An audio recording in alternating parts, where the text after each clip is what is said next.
Welcome back to the American Dream Portfolio. In our last video, we introduced you to a very powerful economic force, sometimes called creative destruction. It was this force, as demonstrated by Henry Ford over 100 years ago, that ended the world of the horse and cart forever. In fact, Ford didn't merely end that world, he destroyed it. In today's video, we'll begin to show you the connection between creative destruction and your ability to reach for and achieve the American dream. But before we begin, we would like to say a word of thanks to all those who have subscribed to our channel in its very early days. After all, this is only our 5th video. We strive now and will always strive to give you content which is informative, well-researched and actionable, and hopefully of benefit to you. Now let's continue. As impressive as Henry Ford's achievement was, we must realise that Ford reached the pinnacle of his influence over 100 years ago. At that time, over 50% of all cars sold on the planet were Fords. As we reach for the American dream, should we attempt to harness the power of the Ford Motor Company in our portfolio? We think not, because despite Ford's overwhelming success in the 1920s, it has provided poor performance for its shareholders for quite some time. Specifically, Ford stock has returned less than 1% per year, on average, over the last 25 years. Again, that's less than 1% per year over the last 25 years. You could have done better with a simple savings account. And this disappointing return even assumes that you had reinvested Ford's dividends, the portion of profits paid to shareholders, and used that money to purchase additional shares. Does this mean that creative destruction is not that powerful after all, that it decays over time? On the contrary, Ford's descent into the all-too-common world of predictable and even mediocre performance is a resounding demonstration of creative destruction. Because just as Ford rendered the horse and buggy all but useless, and for a time decimated its competition in the auto industry, Ford's dominance has likewise been chipped away, and at times even hacked away, by gutsy, innovative competitors from Japan and elsewhere. The result?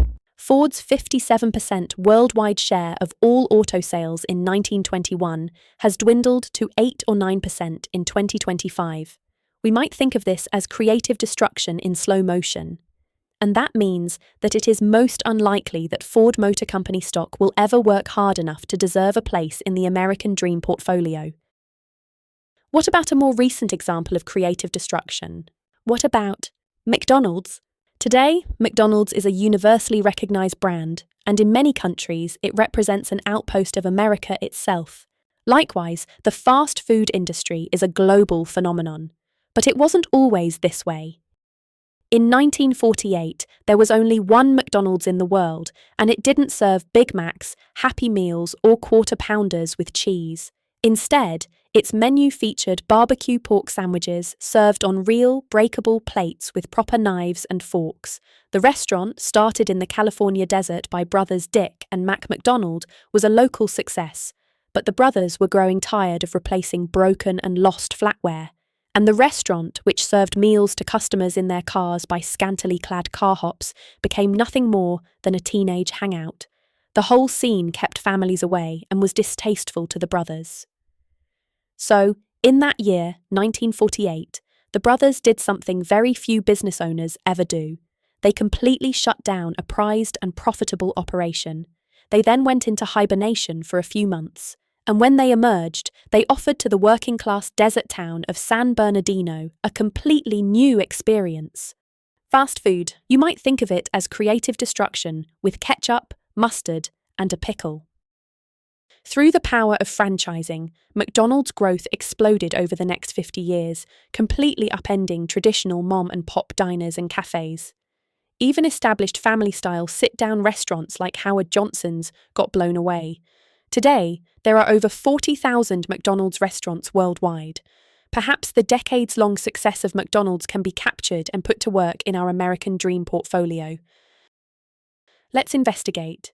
Over the last 30 years, McDonald's stock, with dividends reinvested, has provided its shareholders with an average annual rate of return in excess of 11%.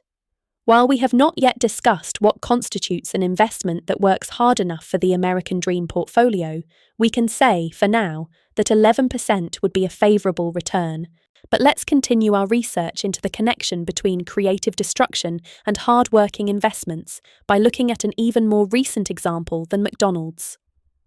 Let's consider the company whose reach into our daily lives is as formidable as any company's has ever been. Let's take a look at Amazon. The giant we know today as Amazon, formerly known as Amazon.com, and before that, Cadabra, was started in a garage in 1994 by a former Wall Street computer science guy named Jeff Bezos. In its early days, Amazon was an online seller of books, just books. Eventually, it offered recorded music and DVDs to its customers. Thereafter, Amazon began a relentless and spectacular march toward dominance in the world of online shopping that we know today.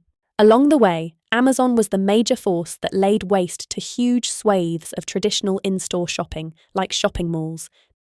This is creative destruction at its most brutal. But has the eye-popping success of Amazon translated into impressive financial rewards for its shareholders? What do you think?